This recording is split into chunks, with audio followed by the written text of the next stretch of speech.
अच्छा बीबी तुम्हार नाम की? আমার নাম চাঁদনি। বেশ সুন্দর নাম। এই সুন্দরী থাকো কোথায়? এসব জন্য আপনার কি প্রয়োজন? প্রয়োজন আছে, আছে প্রয়োজন আছে। আমি কোনোদিন ভাবতেও পারিনি এমন অধপরাগায়ে এমন সুন্দরী থাকতে পারে। তাই মানে আমি তোমাকে করবেন আমাকে নিয়ে? হ্যাঁ তোমাকে আমি রাজরানী বানাবো। হুঁশিয়ার বিদেশি কুত্তা, আরেকবার এটা উচ্চারণ করলে ছুরি ফেলবো। খামোশ! নবাব কর্মচারীকে কেমন করে ইজ্জত করতে হয় তাও বুঝি তুমি শেখোনি। কাজ কর্মচারীকে কিভাবে যে সম্মান করতে হয় তাও আমার ভালো করে জানা আছে। এখনো বলছি ভালো ভালো এখান থেকে চলে যাও, নইলে আমি তোমাকে যুদ্ধ করতে বাধ্য হব। সামান্য একটা বাদির বাচ্চা এত বড় সাহস! তোমার দেমাগ কেমন করে ভাঙতে হয় সেই কৌশল আমার ভালো করে জানা আছে, জানা আছে। এসো, এসো, তোমাকে আমি উন্নত খাবো, তোমাকে আমি জানা খাবো। আমার কাছে এসো না, আমাকে যেতে দাও।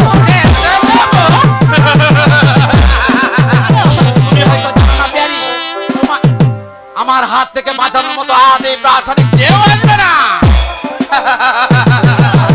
আমাকে যেতে দাও। না, না, এসো, আমার কাছে এসো না। এসো,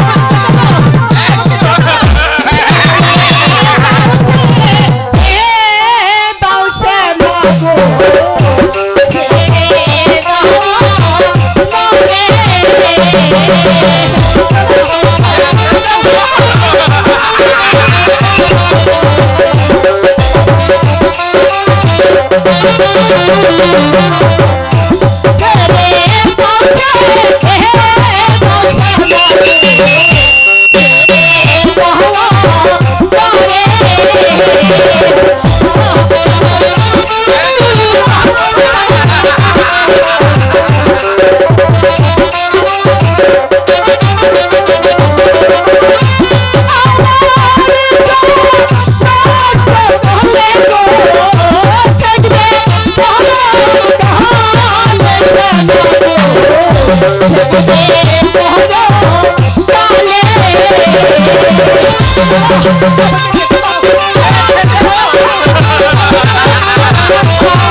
তোমার সাহস তো কম নয় শিপশালা।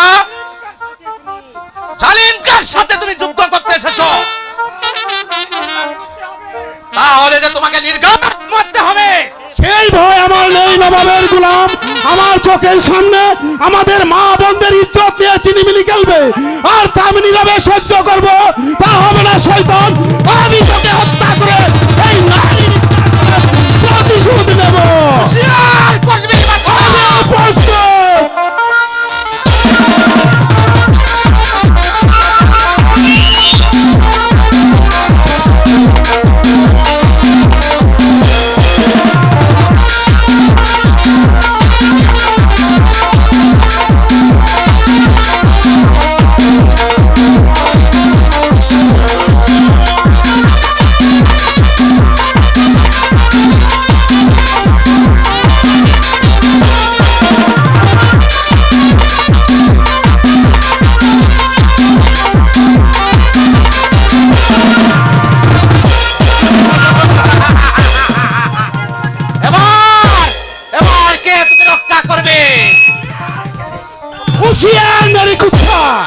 আর এক পা অগ্রসর হলে আমি তোর মাথা পুরিটা উড়িয়ে ফেলবো।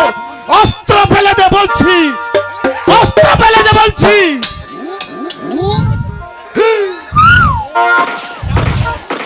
যাও বোন, এবার তুমি চলে যাও। তাই যাচ্ছি ভাইজান, তবে যাওয়ার পূর্বে এই বিদেশি কুত্তাকে একটা কথা বলতে চাই। জুতো লাখ টাকা হলে জুতো তার পায়ের নিচে থাকে। খান সাহেব,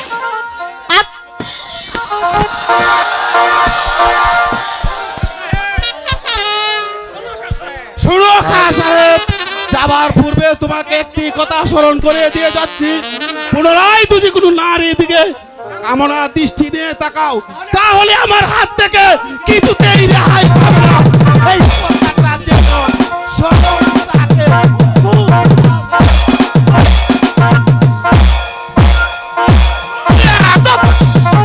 সব কথা বেয়াদব।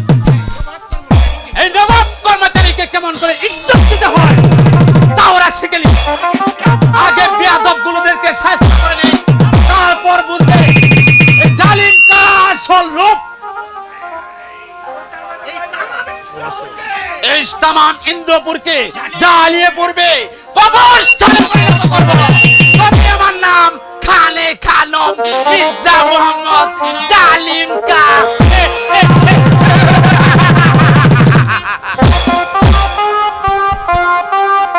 সেই জালেমকার অত্যাচার কেউ শান্তিতে কাটতে পারছে না। আমি রাজা সমুদ্র সেন বেঁচে থাকতে এই শয়তানগুলোকে কখনো প্রশ্রয় দেব না। দেওয়ানজি, আমায় কেন স্মরণ করেছেন? ওই খেলা স্মরণ করেছেন মহারাজ। জালিম কেন কি আমার জালেম করা গিয়ে আমার শান্তিময় রাজ্যেই অশান্তির আগুন দাও দাও করে জ্বালিয়ে তুলেছে।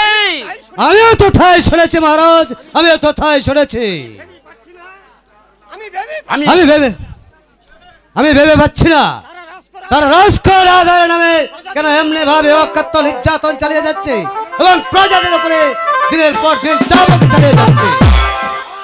আমার মনে হয় এই নবাব নাদির শাহর চক্রান্ত, নইলে 15 বছর পূর্বেই যে রাজকর মওকুফ করে দিয়েছিল, আর সেই রাজকর আদায়ের জন্য নবাব নাদির শাহ নির্যাতন চালিয়েছে। এই নবাবের অন্যায়ের প্রতিশোধ নিতে হবে মহারাজ। এই অন্যায়ের বিরুদ্ধে আমরা রুখে দাঁড়াবো, প্রয়োজনে সে একদাপুরকে আমরা আক্রমণ করবো।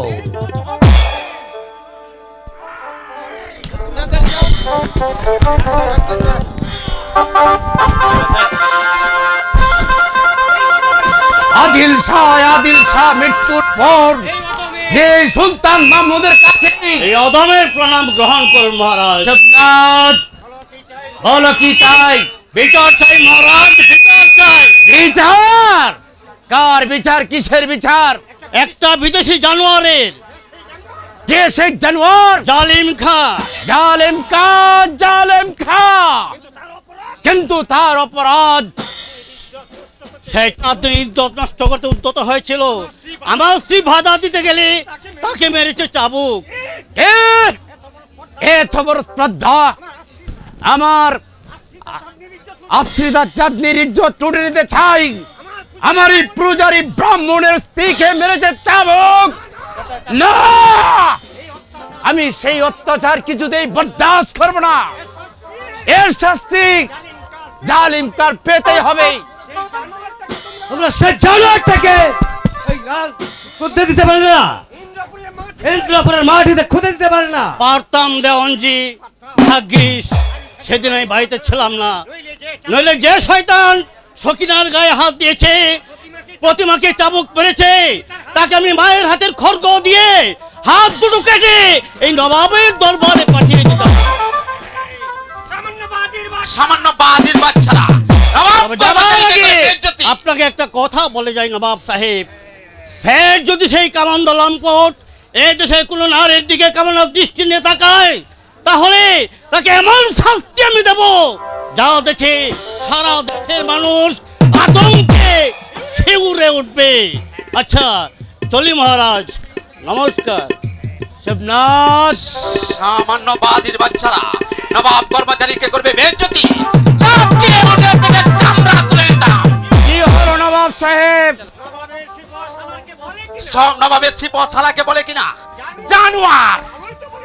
ভালো তো বলেছে কা সাহেব, 2 দিন পর হয়তো দেখবেন আপনার মতো জানোয়ারকে জবাই করতেও কুণ্ঠিত হবে না। পারবে না।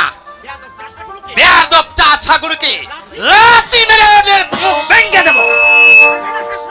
পারবে না কা সাহেব, পারবে না। যদি জীবন নিয়ে বেঁচে থাকতে চাও তাহলে শীঘ্রই আর ছিঁড়ে শহরে ফিরে যাও, নইলে সেই আগ্রাবরের তারা তোমাকে টুটি ছিঁড়ে দেবে। বিচার করুন রাজা মহাশয়, বিচার করুন, এই বেয়াদব কর্মচারীর বিচার করুন। এখনো বলছি তুমি ভালোই চলে যাও। ফিরে যাবো কিন্তু আমাদের রাজকর দেব না। জি রাজা বাহাদুর, আপনি ওনাকে বেজ্জতি করছেন। ঠিক আছে, আমি ওখানে কেন মির্জা মোহাম্মদ জালিম কা দুরুদ পড়ে বুঝতে পারবেন এর পরিণাম কত ভয়াবহ। তারপর শুনে রাখো জালেম কা, তার পূর্বেই তুমি অত্যাচার অনাচার বন্ধ না করো, তাহলে তার পূর্বে তোমাকে জুথু মেরে এই রাজ্য থেকে তাড়িয়ে দেব। চলুন দেওয়ানজি। তাই চলুন মহারাজ, তাই চলুন।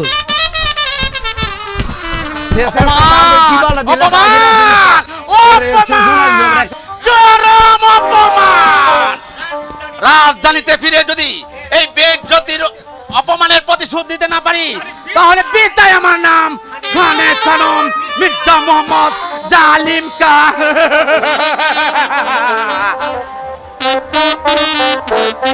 শাহজাদা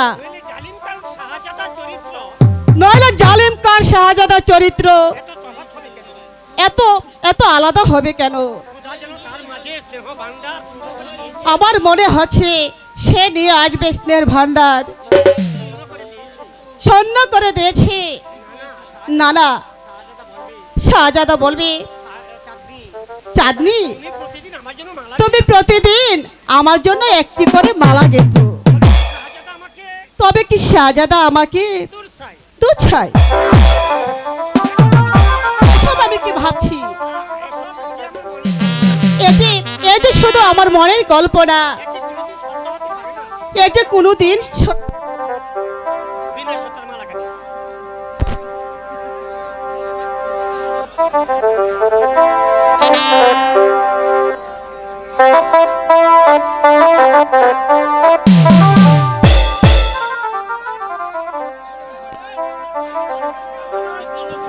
হ্যালো,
বাহ বাহ বাহ, কত চমৎকার! একই চমৎকার। হায় আল্লাহ, আপনি তাহলে লুকিয়ে লুকিয়ে আমার গান শুনে ফেলেছেন। শোনো শোনো বিমানি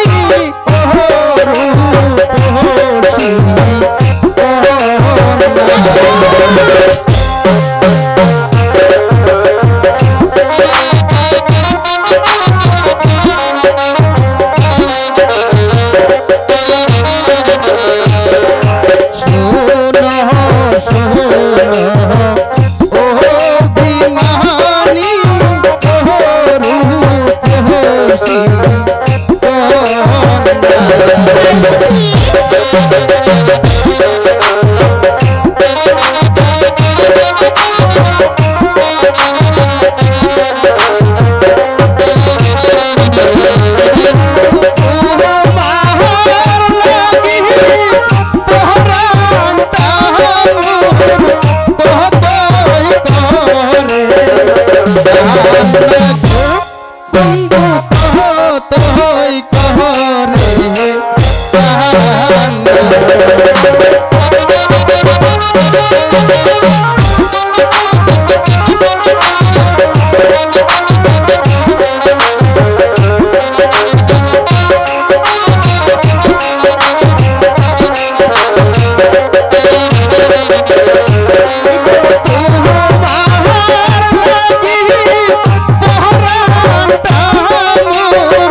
বলো বলো চাঁদনি, রোজ রোজ এই বাগানে মালা নিয়ে আসবে। তুমি তুমি আমাকে কথা দাও চাঁদনি, কথা দাও। কথা দিলাম চলো প্রতিদিন চাঁদনি। আমি তোমার জন্য এখানে মালা নিয়ে আসবো, আর তুমি হাসি মুখে আমার মালা গ্রহণ করবে। অবশ্যই করব। সত্যি সত্যি সত্যি সত্যি পৃথিবীতে ছুঁদ বলে যদি কিছু থেকে থাকে, ভালোবাসা এই নামকে জ্বলে পুড়ে মরা যদি এরি নাম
না জালিম কা একটা কাফেরের উদ্যোগ থেকে কখনো সহ্য করা যায় না।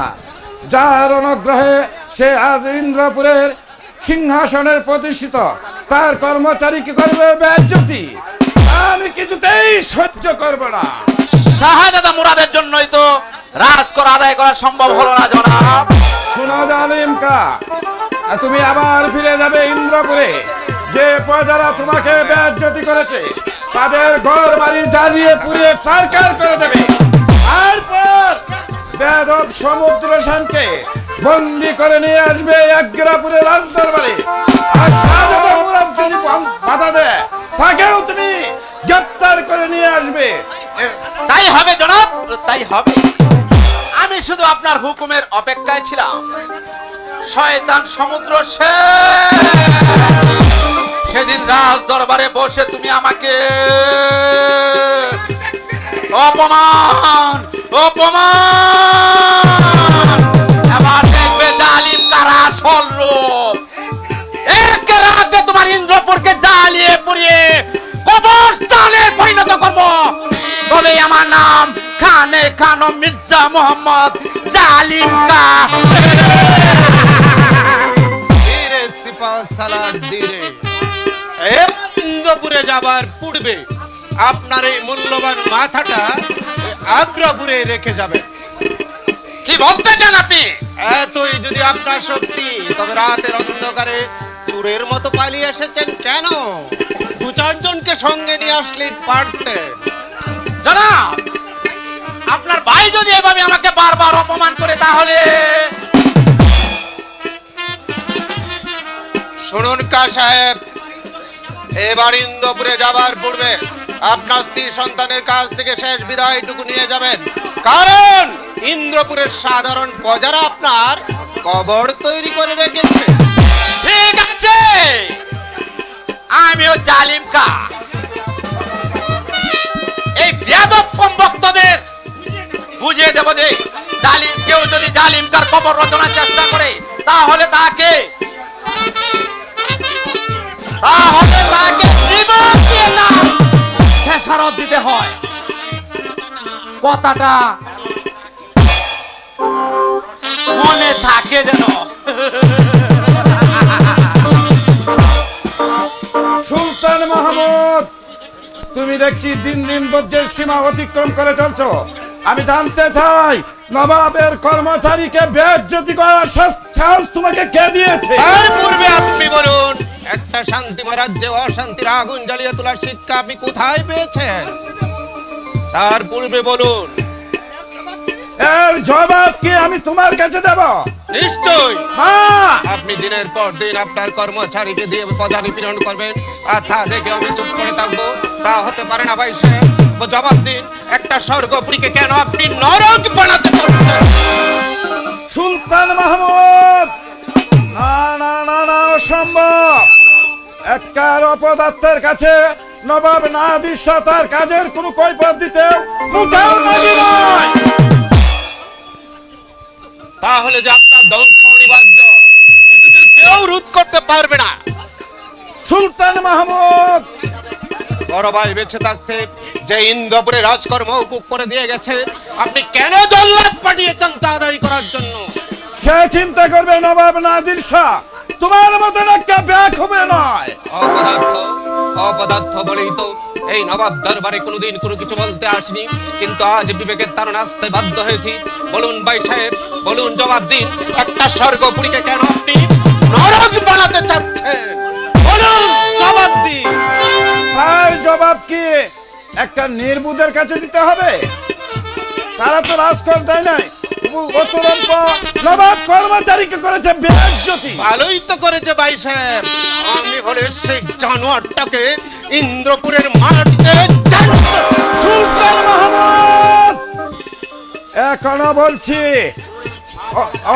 বলছি ভাই সাহেব, জালিমটাকে ভালোই ভালোই ফিরিয়ে আনুন, নইলে কর্তব্যের তাগিদে অস্ত্র হাতে আমাকে উচিত যেতে হবে ইন্দ্রপুরে। তারপর আপনাদের মতো বেঈমানদেরকে দুনিয়ার বুক থেকে সরিয়ে নিয়ে প্রমাণ করে দিতে হবে বেঈমানের রাজত্ব। খামোশ বেয়াদব, এদের রেখো। আমি এখন তোমার ভাই নয়, আমি এখন আগ্রাপুরের নবাব। তাই নবাবের বিরুদ্ধে বিদ্রোহ করার শাস্তি তোমাকে এখনই পেতে হবে। এতদিন ভেবেছিলাম তুমি আমার ভাই, এখন দেখছি তুমি আমার পরম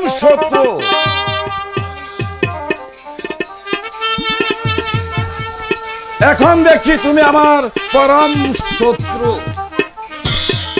নিজের ভাইকে হত্যা করে যে মসনদ অধিকার করতে পারে তাকেও আমি ভাই বলে মেনে নিতে পারি না।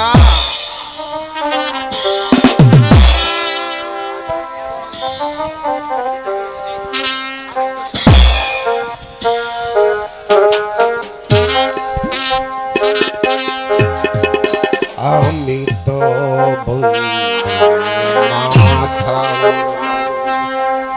মানুষ যদি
বিষয় বিবর থাকি, আমার মনে হয় আমি যেন কর্তব্যের মাঝে হারিয়ে যাই, কিন্তু না,